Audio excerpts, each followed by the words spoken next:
Michael Ignatieff says he's not satisfied with where Stephen Harper is on employment insurance, stimulus spending, the deficit, and the isotope crisis. The Prime Minister says if the Liberal leader doesn't like the plan, then he should vote it down. In a moment, a special Monday night at issue, but first, Michael Ignatieff. He joins us tonight from Ottawa. So tell me, you've got a meeting now with Stephen Harper tomorrow sometime. I'm not sure exactly when it is, but is that the kind of action you'd want at a meeting? Is that the kind of action that lessens the probability of an election call out of this week?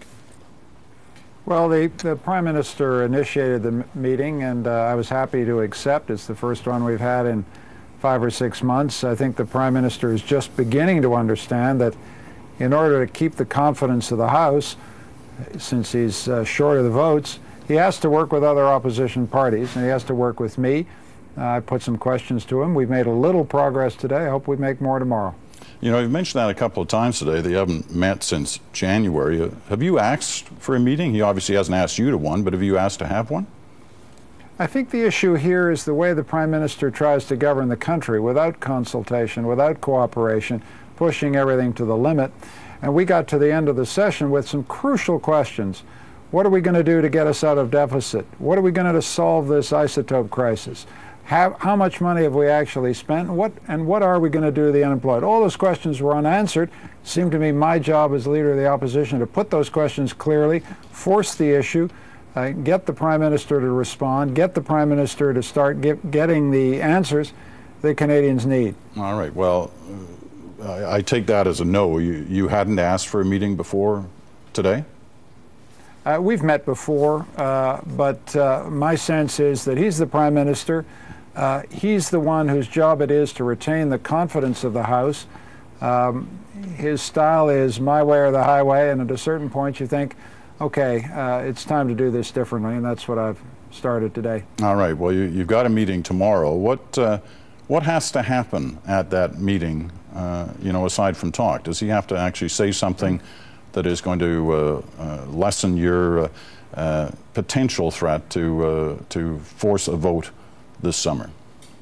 Well, he's got to listen. He listened today. He promised that he would have a written report on the plan for the isotopes crisis. He's got to tell me exactly what his plan to get out of deficit is and give me some sense that this is plausible, that Canadians can believe it. And I'd like to see what he has to say on employment insurance. He said he wants to consider some changes for the self-employed. Fine, I'm willing to look at that. I feel at the same time that we need to make progress on a national standard for EI on a fiscally responsible kind of time-limited basis. We'll see whether we can close those gaps, and I'll have to figure out whether I've heard enough tomorrow that it makes it possible for me to extend confidence to the government.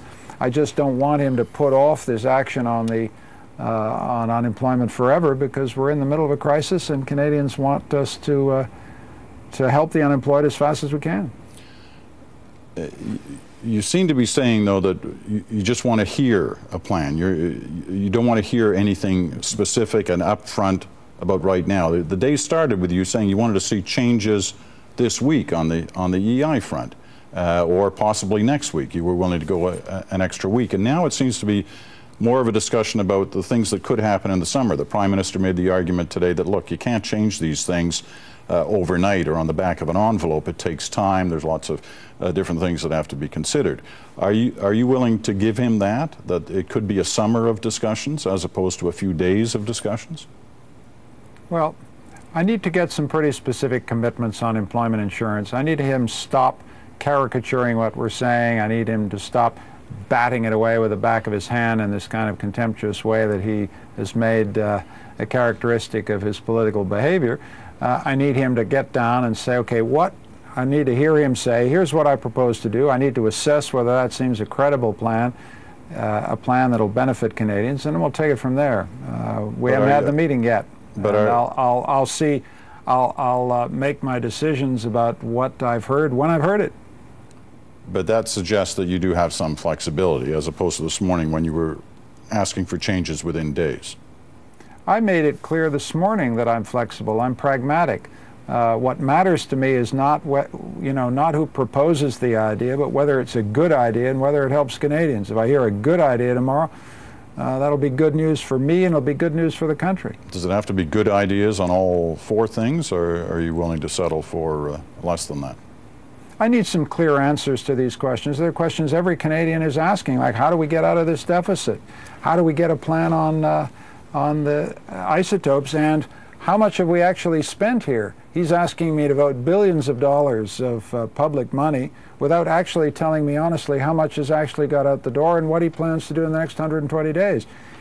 You can't be a responsible parliamentarian unless you have facts on which to base your decisions going forward, and we haven't had those facts. Last quick point, and he seemed to make a little fun at your expense, or at least try to today, on this issue of a bottom line of what you're actually saying has got to happen or else. You know, do you have a bottom line in mind as to what has to happen tomorrow? You may not want to share it with us, but do you have a clear one in mind before you have that meeting tomorrow? It's characteristic of the Prime Minister that when you ask him four pretty clear questions, he says you're throwing out an ultimatum. I never used the word ultimatum. I don't use ultimatums as a word. What I said was, here are four questions that I need answers to. I get some answers that I can accept as being honest and transparent and give Canadians some clear basis of where he's going. We might be able to move forward. But he's got to understand something very simple. He has to work with parliamentarians in order to make Parliament work.